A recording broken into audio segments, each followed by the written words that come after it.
All right, what's going on, fellow YouTubers? So today I am working with compression fitting transmission lines. Well, I'm working with transmission lines that I am putting compression fittings on. Let me correct myself.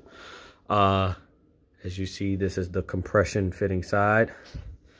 This is the transmission cooler barbed side. And the reason the barbed side is because I actually had a incident where this is my low pressure side. I already did my high pressure side. I got it all wrapped up because I didn't want the transmission fluid leaking all over the place. But I already did my high pressure side. It's right here. I'll show that once I'm done with this. But this is the low side. It doesn't really need it, but I'm putting it on there just for extra precaution.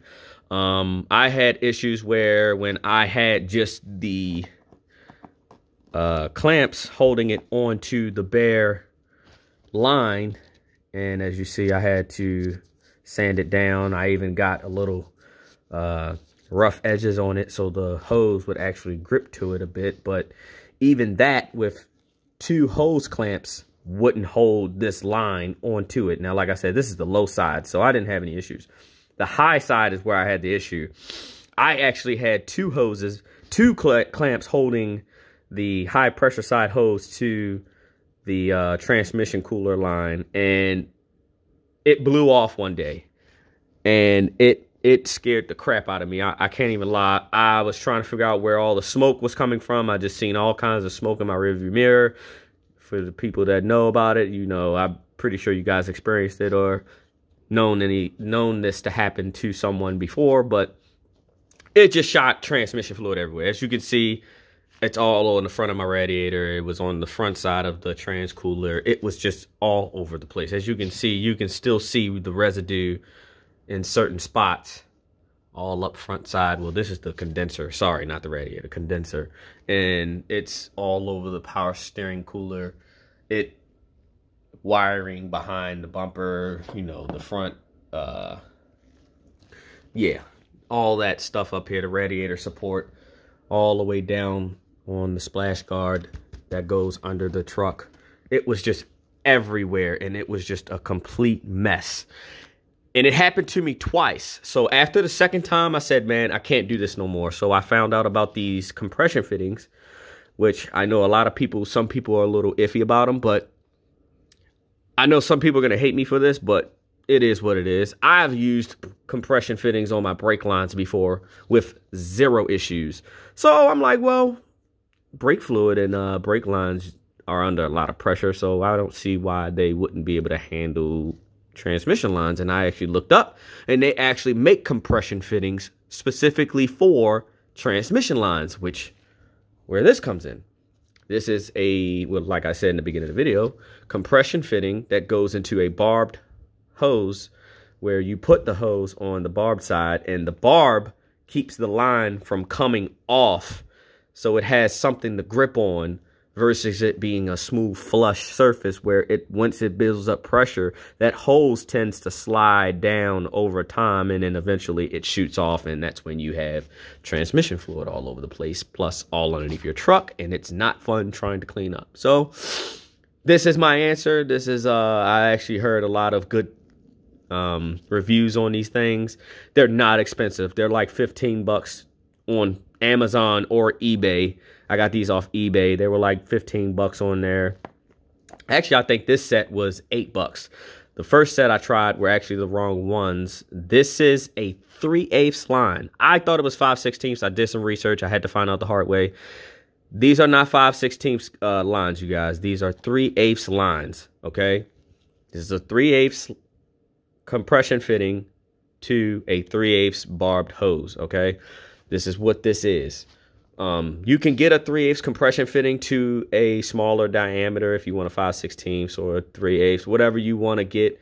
There is different fitting sizes for the hose side, but I kept it 3/8 all the way through because it's 3/8 line and I got 3/8 hose, so I just kept it 3/8. This was actually like 8-9 bucks, so they're fairly cheap. Like I said, you can get them on eBay or Amazon.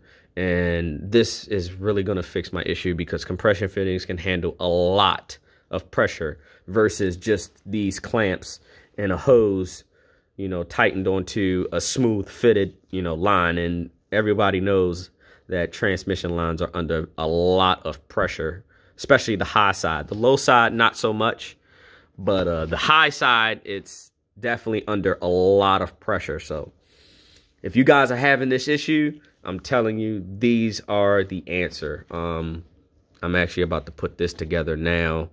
That's the fitting that goes in between. This is the actual compressed O-ring, or ring that goes in between the, I don't know, the nut and the actual fitting, the adapter. And it squeezes it together. It compresses it. That's why it's called a compression fitting. It compresses it together, and it creates a Loctite fitting in between the nut and the adapter. And this goes on one end like that, and then this goes onto, this screws onto this like that, and then you just screw it on. It's hard trying to do this with one hand, but I'm sure you guys get the point. Oh, there it is. I actually got it one hand.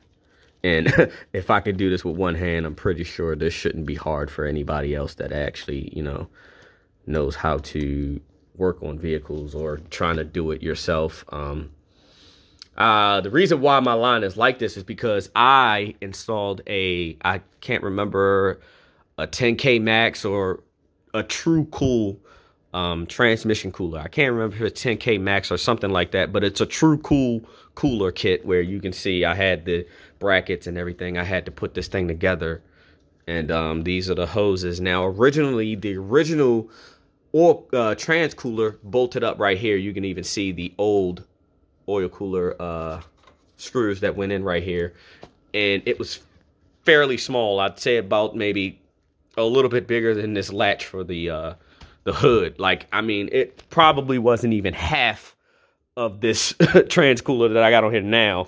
I'd say about a quarter of what this is how big the trans cooler is. And I know a lot of people who know about these trucks in general, Silverados, Sierras, Tahoe, Suburbans. These trucks have terrible cooling for their transmissions, which lead to #1 issues, burning up their transmissions. So this is why I went with this. I love this cooler. I don't see any trans tips no higher than 190. And that's only when I'm sitting in traffic and it's running, idling, or if I'm sitting out in front of the house, or if I'm letting the truck warm up in the mornings. That's the only time I let this truck really sees anything more than 190. The highest I've seen was 200, which on these trans temp coolers in these trucks, 200 is dead in the middle for the temperature gauge for the transmission. That's the minimum, like not minimum, that's the average temperature for the transmissions.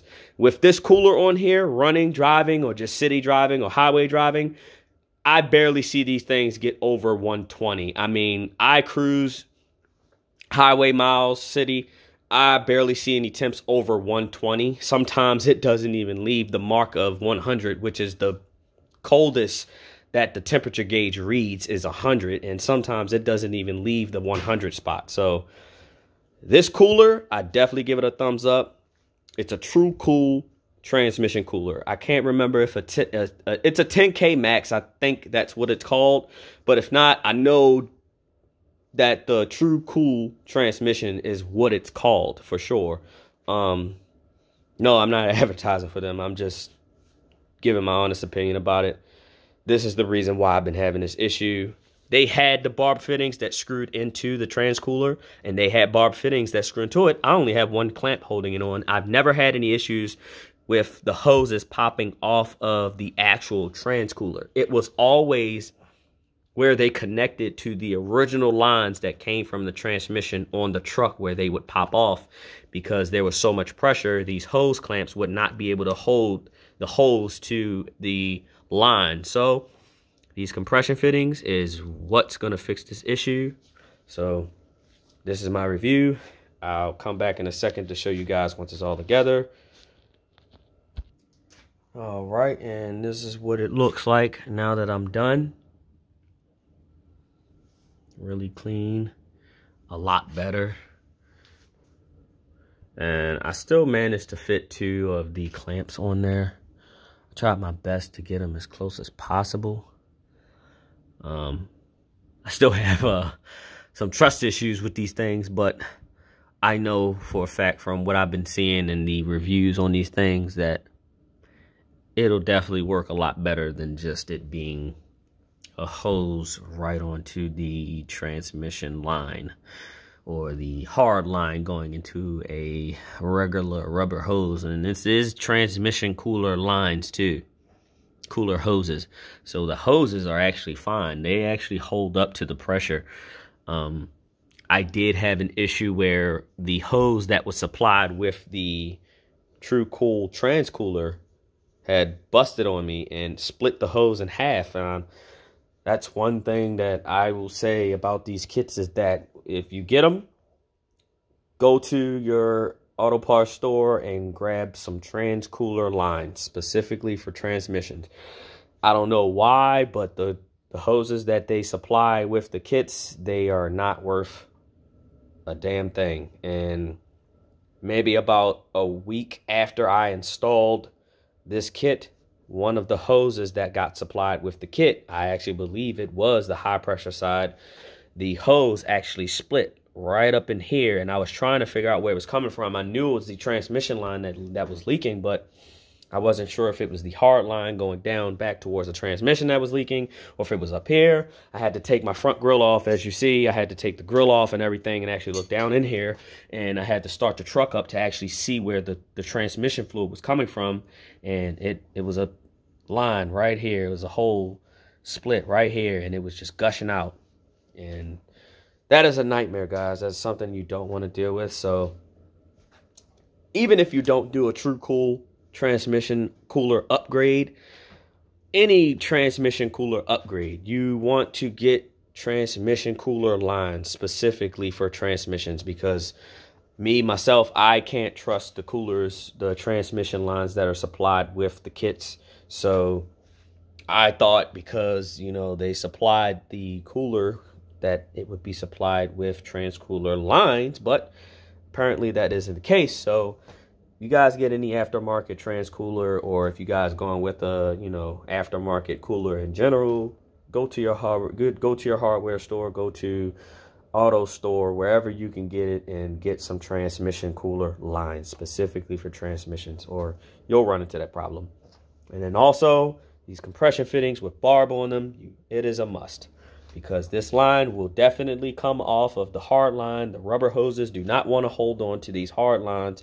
And even with 2 clamps holding it on there, wasn't enough for this line to be, this hose to be held on to the hard line. So compression fittings with the barb for the hose and transmission lines is a must for these aftermarket coolers.